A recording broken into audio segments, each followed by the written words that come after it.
Traveling alone has always been in my bucket list, and now I'm gonna make it happen. Samahan niyo ako sa kakaibang journey na to.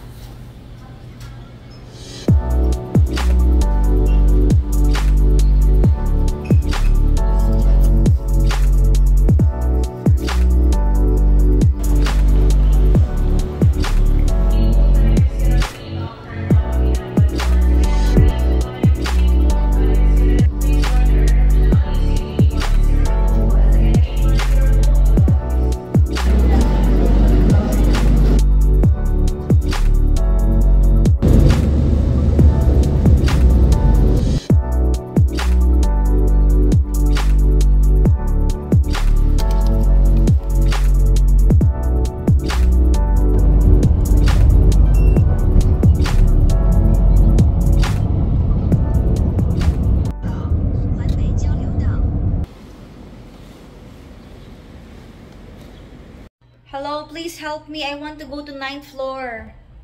Ayaw niya, guys. Pinipindot ko siya kanina pa pero walang 9. So, dito lang talaga siya sa 8. So, andito ako ngayon sa 8th floor.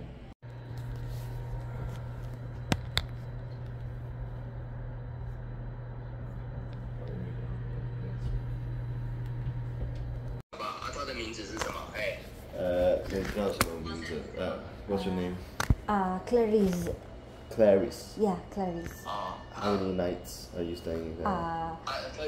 Since yesterday until 18. I am paid already. 他付了钱，然后就住到18号。住到18号 ，OK， 好，然后他的那个名字，Clarice。Yeah.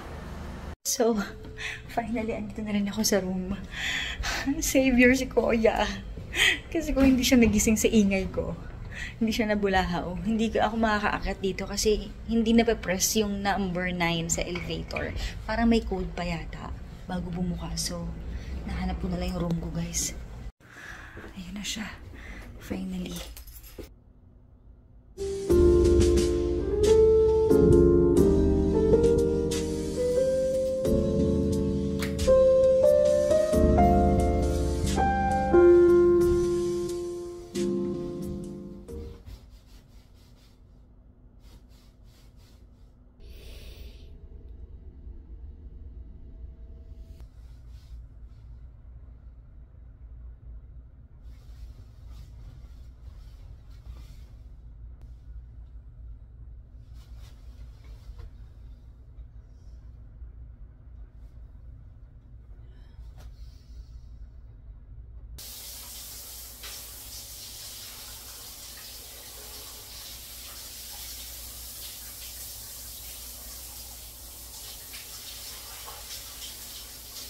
Hi! Hello! Kumusta naman kayo, guys? Sana okay kayo. Ako, okay naman ako. Medyo masama pa yung pakiramdam ko. Since kahapon, parang magkakasinat ako. Tapos ngayon, parang medyo mabigat. So, tinulog ko talaga siya ng mahaba. So, ngayon pa lang tayo magla-lunch. Actually, matagal ko na po talagang pangarap mag-travel alone noong pa. Kaya lang, may mga circumstances na hindi umuobra or parang nauudlot, ganyan. Marami din ako mga considerations. Pero naisip ko, tumatanda na tayo. So, ito na yung birthday gift ko sa sarili ko na i-pursue ko naman yung gusto ko talaga na walang iniisip na kahit na ano. Nang walang hesitations. Syempre, minsan ka lang mabubuhay, diba? Isang beses lang yan. So, bakit ka pa magdadalawang isip sa mga bagay na gusto mo? So, pag may gusto ka, gawin mo na talaga agad. And, knowing me, gano'n naman talaga ako. Pag may gusto ko, pinipilit ko talaga siyang mangyari. Actually, itong flight na to, matagal na po siyang nabook. This is an all-expense paid trip gift for me. So, lately, nagka-problema tayo. May mga family problems and health problems sa family ko. Kaya naisip ko, wag na lang ituloy. Kasi syempre yung utak ko, baka mahati. Tsaka hindi ako makapag-concentrate talaga. So, nag-try ako mag-rebook. Kaso, nung tinry ko mag-rebook, parang ang laki nung idadagdag ko. Nasa 6,000 to 7,000 yata. So, nanghinayang naman ako sa pera. Sabi ko, ang laki naman. So, sabi ko, sige na nga, ituloy ko na lang. Since naayos ko na rin naman lahat ng mga dapat kong ayusin sa Pinas. So, ayun, kaya tayo nandito ngayon. Problema pa kagabi kasi sarado na sila. May cut-off pala hanggang 12 yung elevator. Eh, yung floor ko, 9th floor. So, hanggang 8 lang. Hindi siya nagpipindot sa 9. So, ang ginagawa ko, doon ako sa 8 nakatambay, tapos nag-iingay ako doon, nagtatawag ako ng customer service ng mga nakapaskil. Eh, yun nga, nagising yung nakatira doon sa 9th floor. Sabi niya, can you not please louder your voice? Ganyan, sabi ni Kuya. So, sabi ko, oh, sorry, can you help me please? I need to go to 9th floor. That's my room. Sabi niya, okay, I'll help you. So, siya yung nakipag-usap, buti na lang. So, first night, first adventure na kaagad. Ano na ngayon? 12:30 in the afternoon. Pero, wala siyang araw. Wala pa naman akong dalang payong. Kanina umuulan. Buti na lang tumigil ngayon para makapagliwa-liwa ko sa labas, diba? At saka lately din, sobrang stress ko. Kaya inisip ko, sige, ituloy ko na lang to. Kasi parang kailangan ko talaga ng pahinga, ng utak ko, ng katawan ko.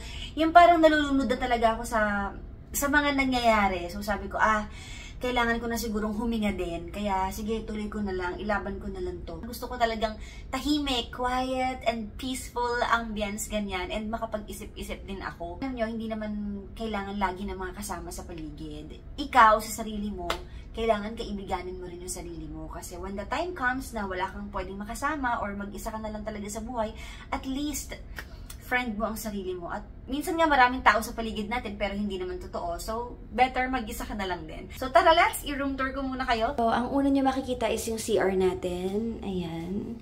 May blower naman siya pero ang pinagtataka ko is bakit walang bidet.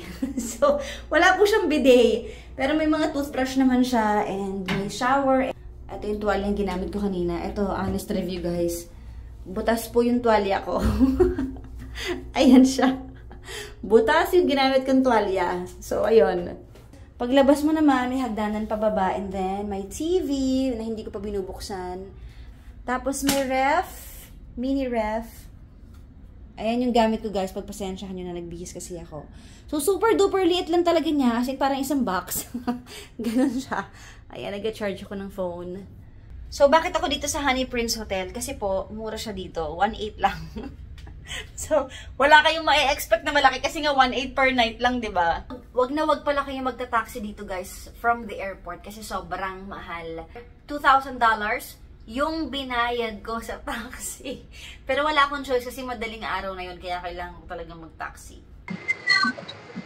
So, paglabas mo, guys, may mga fruit stand. Dami prutas! Tapos may mga shopping boutique. At umuulan, guys. Paano ba naman to? Umuulan. Anong gagawin natin? Umuulan. Andito tayo ngayon, guys, sa Ximending area. Center naman, pero wala tayong payong. So, first thing, bibili tayo ng payong. So, ito na yung payong natin. Guys, yung 7-Eleven nila dito. Parang sa Japan. Ang daming choices. Pwede ka na rin kumain sa loob. Mahal ng payong nila, guys. 409 Dapat talaga dinala ko yung payong ko na kasi laki ng cellphone sa Pinas eh. Pero wala na tayong choice. Ito na. Bitbit na natin pa. So, ang unang street food na titikman natin ay ano to? Para siyang gulaman. Hello? One. This one. What's that?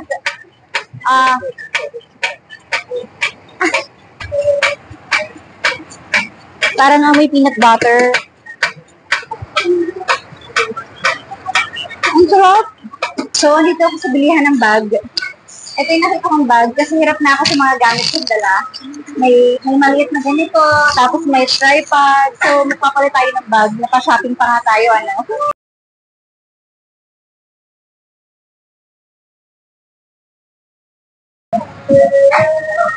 Uy, ang daming sale, guys.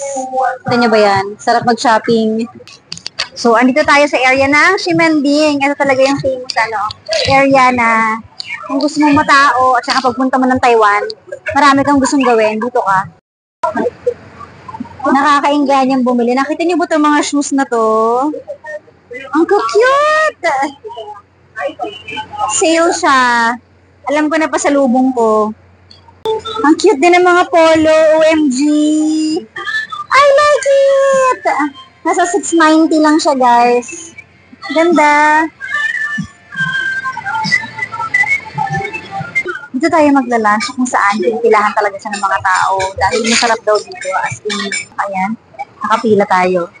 Tingnan natin kung talagang gano'n siya kasarap.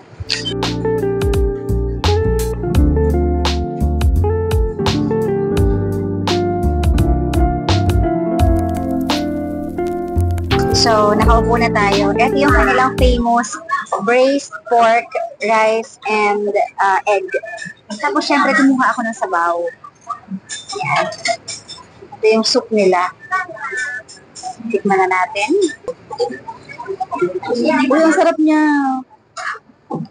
Babalik-balikan ko to. Sarap.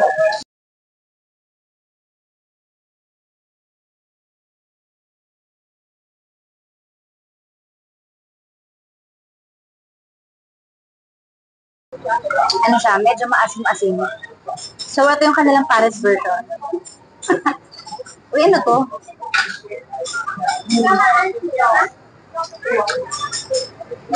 So, itong dalawang to, nasa 120. Mura siya in fairness. Kasi ito ay squid soup. Masarap siya.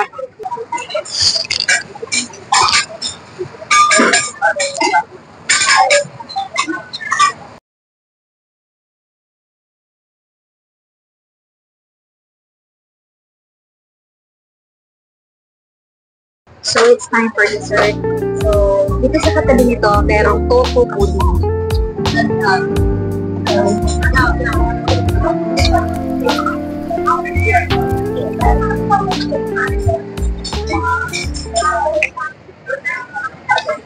Alam nyo, kahit sa Pinas, pag may cravings ako, chilled taho talaga yung gusto. Kaya sa hot. So, perfect to. Katabi lang ito ng kinainan ko. Kaya, after mo kumain, dito sa katabi, may dessert ka agad. Busog na tayo, guys. Actually, hindi ko na alam kung saan pupunta. So, ikutin na lang natin tong street na to. Siyempre, ang daming milk tea shop dito. Pero, hindi pa siya kakasya sa tiyan ko, so wag muna. Uy! May pinipilahan na naman dito, guys. Silipin natin.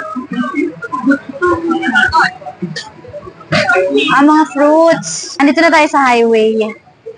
Saan tayo pupunta? Hindi ko rin alam.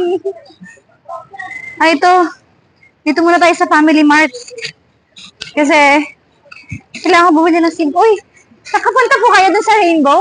Hindi pa. Hindi pa. Hindi pa po nahahanap? Ito po, ATM. Hindi, wala. Hindi po gumagana? May nakita po tayong Pinoy. Hello po. Hello po. Ayan. Ako din po naghahanap ng ATM. Gumagana po kaya? Sige po. Mastercard. O diba, may mga Pinoy tayong nakikita. Loob ng Family Mart. At para naiengganyo kung bumili ng mga kung ano-ano tinda dito. Nakita niyo ba to? Brown sugar milk tea. Good luck talaga sa bilbil natin, no? Ayan. So, meron silang sweet potato. Mukhang masarap. Yan,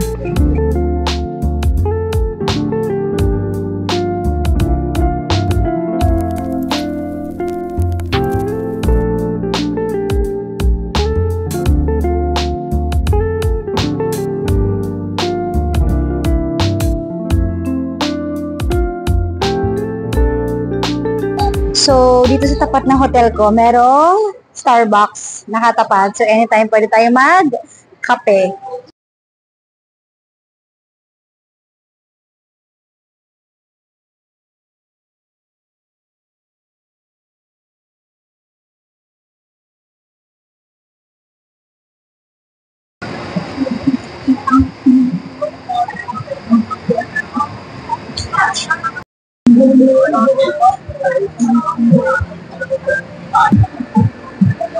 So, titikman natin ang sweet potato cheese ball.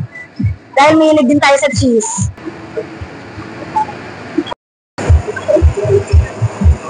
Ang taray, ang steak dito nasa labas lang. Pwede mo mabili. So, kung gusto mo mag-steak, ayan. Nasa $250 to $300 ka. Nangihinayang ako kasi parang ang mahal. Saka medyo busog na ako. Pero parang ayoko i-deprive yung sarili ko. So, andito rin lang tayo. Kumain na tayo ng steak.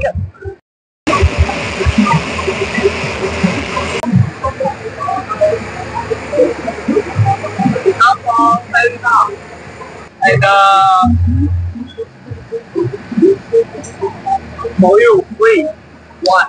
All you, what? Busog naman ako dito, guys. Guys, ang dami. Paano to? Eto na siya. Marami.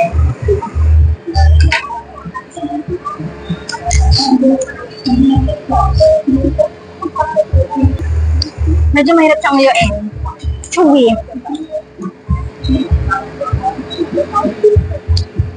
Parang masarap siya. So, andito naman tayo guys sa bigyan ng mga sandals, sapatos. Nakabili na tayo ng shoes. Shopping for more. After a very long walk, kung suppose na ako, nakabili na tayo finally ng SIM card. Nawalan kasi ako ng internet. Pero mahal ang SIM card dito guys. Nasa 790. So, tuloy ang ating journey. So, andito tayo ngayon sa Siemens Station na malapit lang sa pinagsistayan ko. Ito na yung famous na, alam niyo yun, Instagrammable picture taking, Ayan o. So, sisingit tayo dyan para magpa-picture, guys. Buti na lang may dala tayong tripod. So, ayan. Tapos na tayo mag-picture taking. Hindi ko na alam kung anong next na gagawin natin. Ang lamig ng pawis ko, guys. Parang gusto ko na matulog. Pero wag. Sayang ang chance na naglalamierda ako.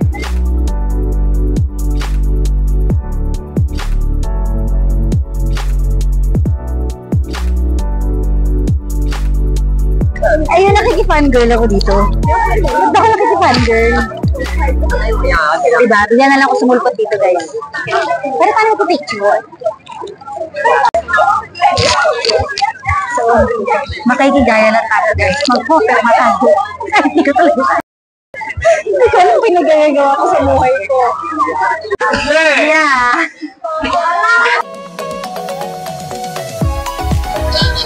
So, ayan sila. Nagkakagulo pa rin sila dyan. So, nakapila na tayo guys at umalis sa Sing Sho Chang. Ang haba ng pila. Pilahan talaga siya. Nakakatawa yung kanina. Katabi ko na siya. Tapos, nag-timer yung cellphone. Tapos, hindi nag-ubra, hindi naka-record. Nakatikim na ako ng legit na Taiwan milk tea. Kasi dito naman talaga nag-originate ang milk tea, diba? Sa Taiwan. So, this is ulit. Traditional Taiwanese cultural experience. Bumunot ka lang. Tignan natin. Ay! Love is not a matter of counting the days. It's making the days count. Greatest good luck. Nakakaloka naman to. But anyways, thank you for the experience again.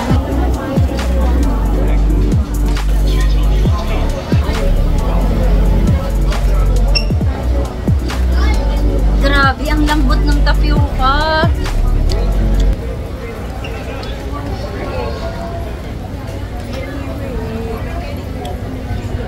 Sarap. Ang sarap ng boba. Can hi. Say hi. Hi. May lumapit sa akin na natanong ko, YouTuber daw ako. No, it's just a video. Yeah. So you're asking me if I'm a YouTuber? Yeah. I want to subscribe it. Gandang araw. This one. Wow! Wow! You're famous! Oh my No, no. Yeah? Oh my. Can I? Yeah, sure. Thanks. Okay. So famous. No, I'm not.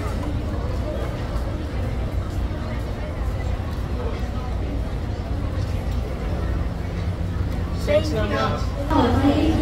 Thank you so much. Thank you so much. O, diba?